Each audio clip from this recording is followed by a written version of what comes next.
قرآن ایک کتاب ہے، ایک نصاب ہے، ایک نظام ہے، اور اس دنیا میں بہت ساری کتابیں ہیں، بہت سارے نصاب ہیں، بہت سارے نظام ہیں، لیکن ہر کتاب کو ہر بندہ پڑھ لے، یہ دنیا کی کسی کتاب کے بارے میں اس طرح کا کوئی اصول ضابطہ نہیں ہے۔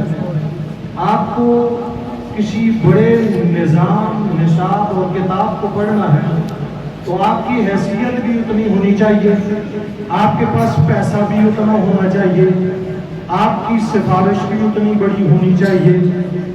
آپ اگر کوئی ڈگری لینا چاہتے ہیں، آپ کو یونیورسٹی جانا پڑے گا، کالج جانا پڑے گا، ٹیوٹا آپ جائیں گے، UET جائیں گے، کسی اور یونیورسٹی میں جائیں گے، لیکن آپ جیسے بھی ہوں، جس قوم سے ہوں، جس قبیلے سے ہوں، جس رنگ کے ہوں، جس ڈھنگ کے ہوں، آپ کا پس منظر خاندانی جو بھی ہو، آپ یونیورسٹی میں داخلہ لے سکتے ہیں۔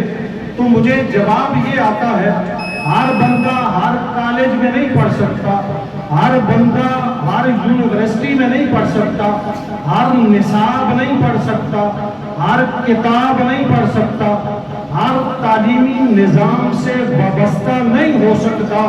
کسی یونیورسٹی میں جانے کے لیے امیر ہونا ضروری ہے، مالدار ہونا ضروری ہے، بڑے خاندان کا ہونا ضروری ہے، بڑے تعلقات والا ہونا ضروری ہے، جیب میں سفارش کی پرچی کا ہونا ضروری ہے، تب یونیورسٹی جائے گا، تب کالج میں داخلہ ملے گا، تب کسی بیکن ہاؤس میں کسی امریکن سسٹم سکول کا وہ حصہ بن سکے گا۔ کوئی نظام ہر بندے کو قبول کرے ایسا نہیں ہو سکتا، کوئی نظام ہر آدمی کو قبول کرے، ہر خاندان کو قبول کرے ایسا نہیں ہو سکتا، کوئی کتاب ہر بندہ پڑھ لے ایسا نہیں ہو سکتا۔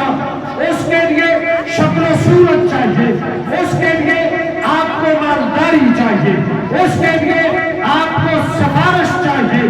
آپ غریب ہیں، آپ کالج نہیں جا سکتے، آپ معذور ہیں، یونیورسٹی نہیں جا سکتے، لیکن کائنات ارض و سما میں ایک کتاب ایسی ہے، ایک نصاب ایسا ہے، ایک نظام ایسا ہے کہ اگر کوئی غلام آتا ہے، غلام کا بچہ آتا ہے، معذور آتا ہے، معذور کا بچہ آتا ہے، غریب آتا ہے، غریب کا بچہ آتا ہے، وہ کتاب اسے قبول کرتی ہے، وہ نصاب اسے قبول کرتا ہے، وہ نظام اسے قبول کرتا ہے۔ اس نظام کا نام، اس کتاب کا نام، اس نصاب کا نام ہے تو اللہ کا قرآن۔ اس کے علاوہ معذور کا بچہ، غریب کا بچہ کہاں پڑھ سکتا ہے؟ کہیں نہیں پڑھ سکتا۔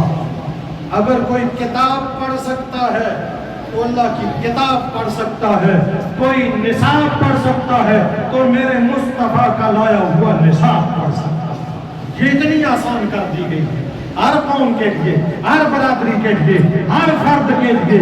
اب جس کے جی میں آئے وہ دے اس سے روشنی، اب جس کے جی میں آئے، یہ تو آسان ہے۔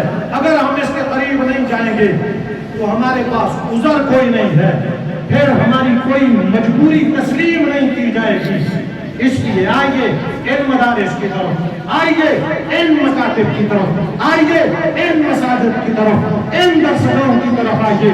قرآن کو اپنا روزہ بچھونا بنائیے، اسے ٹھیک طریقے سے پڑھیے، اسے سمجھیے، اس کو پھیلائیے، اس پر ایمان لائیے، اس کو اپنی زندگی کا حصہ بنائیے۔ یقیناً دنیا آخرت کی کامیابیاں آپ کو مقدر ہوں گی۔ کسی